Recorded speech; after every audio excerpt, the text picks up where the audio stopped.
Particle. Word particle का मतलब है ईश्वरीय कण। 1964 में एक वैज्ञानिक हुए थे हिग्स बोसॉन, आपने जाना होगा। उसमें हिग्स, जो Peter Higgs, sorry Higgs boson बोल रहा हूँ, पीटर हिग्स, हिग्स बोसॉन तो पार्टिकल का नाम दिया। तो पीटर हिग्स हमेशा ये कहते रहे कि दुनिया में कोई एक ऊर्जा है, अदृश्य ऊर्जा है, और उनकी बात को किसी ने नहीं माना। उन्होंने कहा कि दुनिया में कोई एक कण है जिसकी वजह से ये सब कुछ बना है, इवॉल्व हुआ है। ये पृथ्वी, पेड़, मनुष्य, भेड़, मेज, टीवी, मोबाइल, कॉपी, पेन, किताब, ये जो सब चीजें बनी है ये किसी वजह से बनी है। कोई ना कोई एक ऐसी स्पेसिफिक चीज है। जैसे फिजिक्स का स्टैंडर्ड मॉडल था, उसमें बताए गए 11 एलिमेंट्स, एक एलिमेंट नहीं खोजा गया किसी के द्वारा। बताए जाते थे कि इसमें आपका 12 हैं टोटल। एक को कब खोजा गया? एक को खोजा गया 2012। आप सबको पता होगा LHC मशीन थी, लार्ज हैड्रन कोलाइडर मशीन। उसमें प्रयोग हुआ 2012 में, जिसमें बात चली थी कि 2012 में दुनिया खत्म हो जाएगी। CERN के वैज्ञानिकों ने 27 किलोमीटर लंबी एक सुरंग खोदी और उसमें प्रोटॉन का प्रवाह करवाया आपस में, और उन प्रोटॉनों की स्पीड थी सूर्य की गति के बराबर। कि हुआ क्या था इस धरती में, जो महाविस्फोट, बिग बैंग थ्योरी हम कहते हैं 14 अरब साल पहले, उसमें हुआ क्या था? टकराने के बाद में क्या हुआ? चीजों के स्वरूप अलग अलग कैसे, इंसान अलग कैसे, मेज अलग कैसे, निर्जीव और सजीव अलग अलग कैसे। तो जिस दिन वो 2012 में LHC का प्रयोग हुआ तो उन्होंने कहा कि हमने गॉड पार्टिकल को खोजा है, ईश्वरीय कण को खोज लिया है। यानी एक ये वो चीज है जो सेकंड के अरबों हिस्से तक जीवित रहती है और चीजों को द्रव्यमान देती है, और इसका किसी चीज से कितनी देर तक मिलन है वो उतने ही द्रव्यमान को जन्म देगा। इसी वजह से कुछ चीजें भारी हैं, कुछ चीजें हल्की हैं और कुछ भारी ही नहीं। उसको नाम दिया गया हिग्स बोसॉन। मतलब भारत के वैज्ञानिक थे वो, हिग्स से भी पहले ऐसा सोचते। सत्येंद्रनाथ बोस, सत्येंद्रनाथ बोस ने जब इसके बारे में बताया था तो लोगों ने माना नहीं उनकी बात को, कि नहीं, उन्होंने कहा नहीं भैया, कोई शक्ति है वो चलाती है। उन्होंने कहा नहीं यार, कोई पार्टिकल है जिसने दुनिया को बनाया है, उसी पार्टिकल को। तो उन्होंने आइंस्टीन को लेटर लिख दिया। आइंस्टीन समझ गए उनकी बात को, जर्मन में उन्होंने फिर उसको पब्लिश कराया, इसलिए आज उसका नाम हिग्स बोसॉन। तो आप कभी इसके ऊपर रिसर्च करना कि वो जो पार्टिकल है वो क्या है, आप उसके बारे में कितनी समझ रख सकते हो, क्योंकि मुझे कई घंटे लगेंगे उसे समझाने में। आपको निरंतर समझ में आ जाएगा आपके सब, लेकिन जो आप स्वयं समझोगे सबसे ज़्यादा जरूरी, क्योंकि उसमें आपके ऊपर चीज़ें थोपी नहीं जाती, वो आपकी खुद की रिसर्च की चीज़। समझ पा रहे हैं मेरी बात को? दुनिया में सबसे बड़ी शक्ति आप कुछ भी नाम दे सकते हो। जैसे आप उसको ईश्वर नाम दे सकते हो, इन लोगों का ईश्वर में विश्वास है, नाम दे सकते हैं हाँ या ना? आप कहेंगे हाँ। और एक व्यक्ति है, आप, मैं, तुम, हम सब, इसको कुछ भी नाम दे सकता है। कोई कहेगा ईश्वर नहीं है, भ्रम होता, भ्रम। भ्रम सबसे बड़ी शक्ति ये है जो है ही नहीं, उसका कोई फॉर्मेट ही नहीं है, ना किसी ने देखा है उसको, ना कुछ है, लेकिन दुनिया को जो संचालित कर रहा है वो ब्रह्म है। नॉट ब्रह्मा, नॉट ब्राह्मण, ब्रह्म, BRIHM में। तो यहां पर जो व्यक्ति ईश्वर से जुड़ने का एक मार्ग ढूंढता है, जैसे कि अध्यात्म, स्पिरिचुअलिज्म, व्यक्ति को ईश्वर से कैसे जोड़ा जाएगा, तो ये इसके लिए कौन सा मार्ग बताते हैं बहुत सारे लोग? अध्यात्म। अध्यात्म के ऊपर बहुत सारे वो लोग बताते हैं जिन्होंने शायद स्वयं उस मार्ग के जरिए उस ईश्वर को प्राप्त नहीं किया है। वो भी पता है कि ईश्वर किसको प्राप्त हुए हैं, किसको नहीं, आप तो आइडेंटिफाई नहीं कर सकते हैं, लेकिन फिर भी कोई व्यक्ति बताए कि this is the perfect way. एकमात्र यही रास्ता है अध्यात्म का जो आपको ईश्वर से जोड़ सकता है। किसी ने आपके सामने प्रस्तुत की, बहुत अच्छे से प्रस्तुत की, तो व्यक्ति जुड़ेगा। जो परम शक्ति है उसको प्राप्त करना कौन नहीं चाहेगा? तो ये प्रोसेस है सीधे जुड़ने का एक, लेकिन इसके बीच में कौन आ गए? ये लोग। इन्होंने कहा नहीं, ईश्वर को तुम ऐसे प्राप्त नहीं कर सकते, ब्रह्म को तुम ऐसे नहीं जान सकते, इसको तो तुम जान सकते हो सिर्फ और सिर्फ हमारे माध्यम से। आप बोले भाई साहब आपने प्राप्त किया क्या, आप जान गए क्या? उन्होंने कहा मैं जान गया। अच्छा कैसा स्वरूप है? आपको बता दें वो कोई भी शेप। आप कैसे कॉन्ट्राडिक्ट करो? देखा आपने भी नहीं, ब्रह्म का स्वरूप या आकार आप भी नहीं जानते, आप कब उससे तर्क कर पाएंगे? आप कहेंगे नहीं मैं जानता हूं, मैंने देखा है चौकोर है। तो सामने वाला व्यक्ति यदि गोल बता रहा है तो आप कब उसका खंडन कर पाओगे? अब E=MC² है, कोई व्यक्ति आपसे कहे E=MC है, तो आप कहोगे नहीं भाई साहब MC² होता है, E=MV होता है। आप बोलोगे ना उससे, F∝G m1mt/r² होता है जी, यही है बल, दूरी के व्युत्क्रमानुपाती के वर्ग के बराबर होता है। अब आप जानते नहीं हो तो आप क्या कहोगे? तो इसी वजह से जन्म लिया है इस दुनिया में पुरोहितवाद।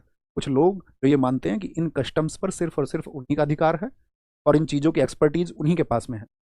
जबकि उसके पास में उस क्षेत्र का ऐसा कोई विशेष ज्ञान नहीं है। जैसे मान के चलो कोई डॉक्टर है, doctor ABC, doctor 1, doctor 2, doctor 3, 3 doctor हैं। इसको एमबीबीएस, एमबीबीएस, ये भी एमबीबीएस है, ये भी एमबीबीएस है। इसको 20 वर्ष हो चुके हैं और इसने अपने पूरे जीवन काल में 1000 सर्जरी की, जिनमें से 990 सफल सर्जरी है इसकी। एक डॉक्टर ये भी एमबीबीएस है, इसने अपने 20 साल में 200 नहीं 1250 सर्जरी कर दी, जिनमें से इसकी सफल सर्जरी है 840, बाकी लोग मारे गए सर्जरी कर। डॉक्टर 3, 30 वर्ष का एक्सपीरियंस है इसका भी, 20 वर्ष का एक्सपीरियंस, और इसने सर्जरी की है 800, और उनमें से इसकी सफल सर्जरी है 200। 600 में गड़बड़ी की है। बताओ, तो आप किताबी कीड़े बनोगे क्या? मैंने क्या बताया आपको, पूर्वाग्रह।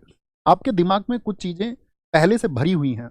हमने अपनी कक्षाओं में शुरुआती दिनों में आपसे कहा था, यदि दुनिया में कुछ त्यागना है तो ये प्रेजुडाइज को त्यागना, पूर्वाग्रह को, कि मेरे दिमाग में जो थोपा गया है या भरा गया है, पहले मैं उसके खिलाफ में जाकर के अपने आप को एक परफेक्ट साउल बनाऊंगा। Perfect soul. नागा, उन्होंने कहा नागा साधुओं का क्या जीवन है, कुछ भी खा लेते हैं, रोटी खा जाएंगे उठा करके। आम व्यक्ति नहीं कर सकता ना ये, क्योंकि उन्होंने कहा बच्चा भी तो खा जाता है, और एक बच्चे का दिमाग सबसे पवित्र होता है, उसके अंदर जहर नहीं है, उसके अंदर जातियों का जहर नहीं है। एक छोटे बच्चे के अंदर, उसके अंदर धर्म का जहर नहीं भरा है किसी ने। लेकिन धीरे धीरे जब वो बच्चा बड़ा होता है तो उसके अंदर इंजेक्ट कौन करता है चीजों को, कौन उसके अंदर भरता है? धर्म, ये धर्म गलत, ये धर्म सही, जो हमारा है वो सबसे बेहतर है। हम इस जाति के हैं तो ये सबसे बेहतर है, बाकी इंजेक्ट कर दो, बाकी सब गड़बड़ है। हम इस धर्म के व्यक्ति हैं, बाकी सब धर्म खराब है, इंजेक्ट कर दो। बेशक से हमारे अंदर कितनी भी लाख खामियां या बुराइयां हो, तो ये कौन करता है? अब उनके दिमाग में किसने डाला, तो ऐसे ही उनके दिमाग में किसी फिल किया होगा। लेकिन कोई तो होता है जो चैन को ब्रेक करता है, बोलेगा नहीं ताऊ जी आप गलत कह रहे हैं, पापा जी आप गलत कह रहे हैं, चाचा जी आप गलत कह रहे हैं। राजा राम मोहन राय ने यही तो किया, जब उन्होंने कहा कि मेरा मूर्ति पूजा में विश्वास नहीं है, तो उनके घर वालों ने उनको चपेट लगाए। बोले अच्छा, क्योंकि सामाजिक बहिष्कार हुआ उनका कि तुम्हारा लड़का मूर्ति पूजा नहीं करता है, तो उनको अपना घर छोड़ना पड़ा। तभी वो ईस्ट इंडिया कंपनी में काम करने गए।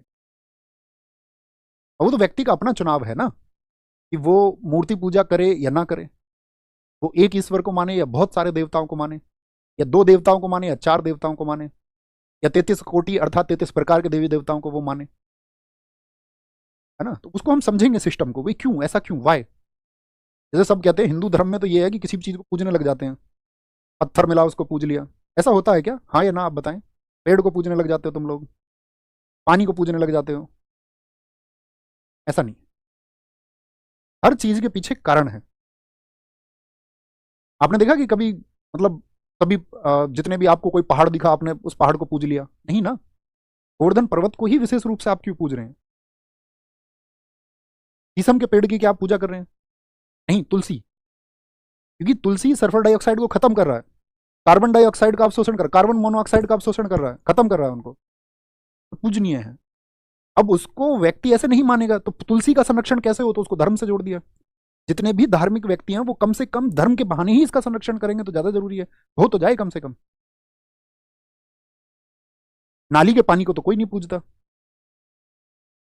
गंगा क्यों पूजनी है? क्योंकि दोआब में जब प्राचीन समय पे आधुनिकीकरण नहीं है, ट्यूबवेल नहीं है, तो वो सिंचाई की वजह से लोगों का पेट भर रही है दोआब में, तो पूजनीय हुई। तो हमारे यहाँ यही तो कहा गया, हमारे ये क्या है, दुनिया में दुनिया को ये सिखाना चाहिए, जो कुछ भी आपको देता है, जो कुछ भी आपको मिलता है,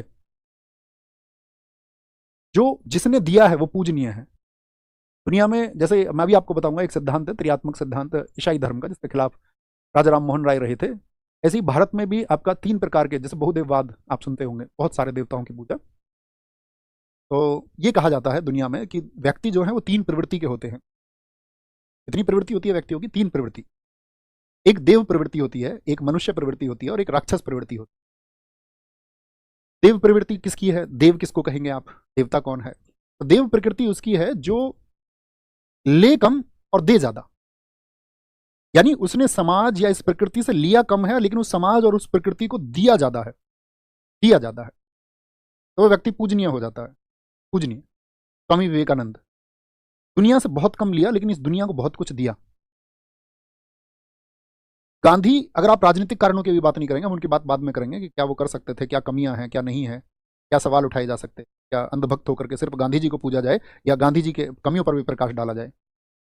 लेकिन गांधी जी, उन्होंने खुद बहुत मिनिमम कपड़े धारण किए और इस समाज को ज्यादा दिया, तो लोगों के लिए पूजनीय हो गए। समझ रहे हैं देव क्या होता है? देव मतलब जो कम लेकर के और ज्यादा इस समाज को, सोसाइटी को दे दे। फिर आता मनुष्य, जितना ले उतना दे दे। यानी समाज से लिया भी, जैसे कि आप गांव घरों में देखते होगे अपने, अच्छा मुंह दिखाई के कितने रुपए आए थे? इनके यहाँ से 1100 रुपये। तो हमारे बहू के यहाँ जब मुंह दिखाई होगी तो इनके यहाँ जब मुंह दिखाई होगी उतने ही दे देंगे। अच्छा डायरी में देखो इनके यहाँ से कन्यादान कितना आया था, इनके यहाँ से आया था जी कन्यादान 1100 रुपये, ठीक है 1151 दे दो, तो लगभग बराबर। ज्यादातर लोग, बहुत सारे लोग नहीं देखते, रजिस्टर नहीं देखते होंगे, मेंटेन नहीं करते होंगे। होता है नहीं होता, ये मनुष्य है, ये मनुष्य प्रवृत्ति है। अब कोई व्यक्ति ऐसा, उसने देखा मेरे गांव में यार ये गरीब लड़की है और इनके पास संसाधन नहीं है, मैं इसकी शादी में मदद कर देता हूँ। उसे पता है कि वो मदद कभी वापस नहीं आएगी, लेकिन उसने बढ़ चढ़ करके मदद कर दी, उस लड़की के लिए एक अच्छे घर परिवार का इंतजाम किया, अच्छी शादी उसकी करवाई। तो वो व्यक्ति देव की तुलना में आ, क्योंकि उसने वहां से लिया कम और दे ज्यादा दिया। फिर आती है राक्षस प्रवृत्ति।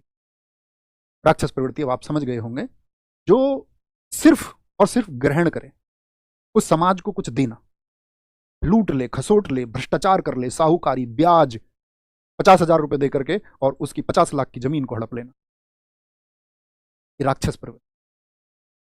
इन्हीं 3 प्रवृत्ति के व्यक्ति आपको हम कहीं किसी भी वर्ग में, यूपीएससी करके आप में से कोई 3 छात्र डीएम बन गए, DM1, DM2, DM3। DM1 उसने देखा बस लूट लूं इस प्रदेश को, इन व्यवस्थाओं का सिर्फ सिर्फ मैं अपने प्रयोग में ला करके अपनी जेबें भर लूं। तो किस प्रकार का, कौन सी प्रवृत्ति हुई बताइए, मैं आपको समझाने का प्रयास कर रहा हूं। राक्षस प्रवृत्ति। एक ऐसा है, ठीक है कुछ काम भी कर देते हैं, सोसाइटी के लोगों की एप्लीकेशन भी सुन लेते हैं, कुछ काम कर लेते हैं, लेकिन अपनी जेबें भी भर लेते हैं साथ में। मानव प्रवृत्ति। देव प्रवृत्ति, ईमानदार ऑफिसर, अशोक खेमका जैसे अधिकारी, इस उत्तर प्रदेश पुलिस के डीजीपी रहे विक्रम सिंह जैसे अधिकारी, विक्रम सिंह जी, बहुत सारे, मतलब ऐसा नहीं एक व्यक्ति नहीं, अनगिनत अधिकारी, कि उन्होंने, ये समझिए तुम, इस समाज को जितना उन्होंने ग्रहण किया सैलरी के रूप में या किसी अन्य रूप में, उन्होंने जो ग्रहण किया सैलरी के रूप में, या मान के चलो उनके अपने, मतलब कहने का गलत रास्ते से नहीं अपनाया, और इस समाज को ज्यादा दिया।